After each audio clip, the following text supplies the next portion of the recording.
শুভ নববর্ষ সবাইকে।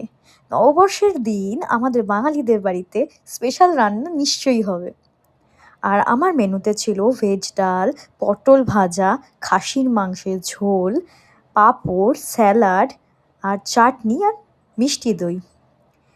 আমি একটা জিনিস মানি, জানি না কে কতটা মানে, কারোর হয়তো খারাপ লাগতে পারে, কিন্তু বাইরে গিয়ে নববর্ষের খাবার খেয়ে আমার পোষায় না ভাই। আমি বাড়িতেই রান্না করে খাই। বাড়িতে যেই স্বাদ পাওয়া যায় সেটা বাইরের রেস্টুরেন্টে অবশ্যই পাওয়া যায় না।